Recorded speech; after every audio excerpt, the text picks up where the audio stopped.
নমস্কার বন্ধুরা, আরও একটা নতুন ভিডিওতে আপনাদের স্বাগত জানাই। আজ আপনাদের দেখাবো খুব সহজ পদ্ধতিতে সম্পূর্ণ নিরামিষ ধোকা। রেসিপিটা ভালো লাগলে লাইক করে শেয়ার করবেন আর নতুন ভিডিও দেখার জন্য চ্যানেলটাকে সাবস্ক্রাইব করবেন। প্রথমে ফ্রাই প্যানে তেল গরম হলে হাফ চামচ কালো জিরে ও দুটো কাঁচা লঙ্কা কুচি দিয়ে একটু ভাজা ভাজা গন্ধ বের হলে বাজারের কেনা এক প্যাকেট ধোকা দিয়ে দেবো। যারা কম সময়ে কম উপকরণ দিয়ে সহজেই ধোকা রান্না করতে চান তারা এইভাবে করতে পারেন। তারপর ভালো করে ভেজে নিয়ে 1 কাপ জল দিয়ে জলটাকে শুকনো করে নেব।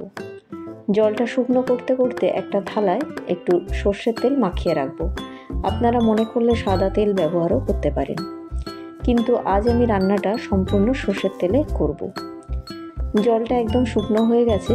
এবারে থালার মধ্যে ঢেলে গরম থাকা অবস্থায় হাত দিয়ে চেপে চেপে ধোকাটা সমান করে নেব।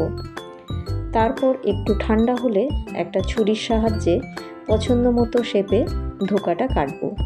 আপনারা দেখতে পাচ্ছেন ধোকার টুকরোগুলো সুন্দর করে কেটে আলাদা করে নিয়েছি। একটার সাথে আরেকটার গায়ে কিন্তু একটু জুড়ে যায়নি। তারপর কড়ায় তেল গরম হলে ধোকার টুকরোগুলো ছেড়ে গ্যাসের ফ্লেমটা মিডিয়ামে রেখে একটু হালকা লাল করে ভেজে নেব। বাকি টুকরোগুলো একইভাবে দ্বিতীয়বারে ভেজে তুলে রাখব। ধোকা ভাজার ওই তেলের মধ্যেই টুকরো করে কেটে রাখা আলুগুলো সামান্য নুন দিয়ে ভেজে নেব।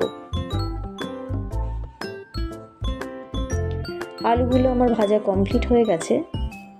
তারপর আলু ভাজার পরে কড়ায় যে তেল ছিল ওই তেলের মধ্যে প্রথমে একটা শুকনো লঙ্কা, হাফ চামচ গোটা জিরে, একটা তেজপাতা, 1 চামচ আদা বাটা দিয়ে কিছুক্ষণ নাড়াচাড়া করব। তারপর একটা গোটা টমেটো টুকরো করে কেটে কড়াইয়ের মধ্যে দিয়ে 1 থেকে 2 মিনিট রান্না করে সামান্য একটু জল দিয়ে দেবো।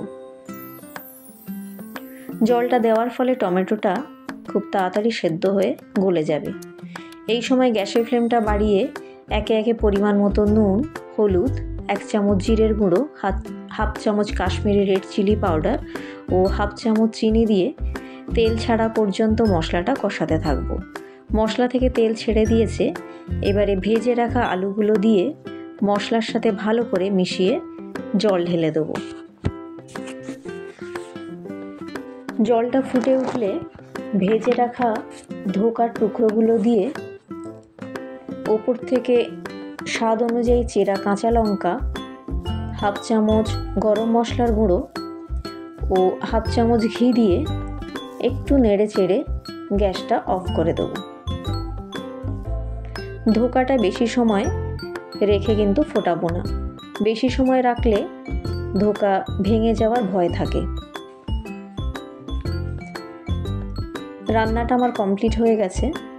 এরপর একটা সার্ভিং বলে ঢেলে গরম গরম ভাতের সাথে অথবা রুটির সাথে পরিবেশন করব।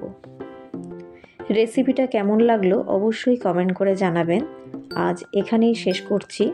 সবাই সুস্থ থাকবেন, ভালো থাকবেন।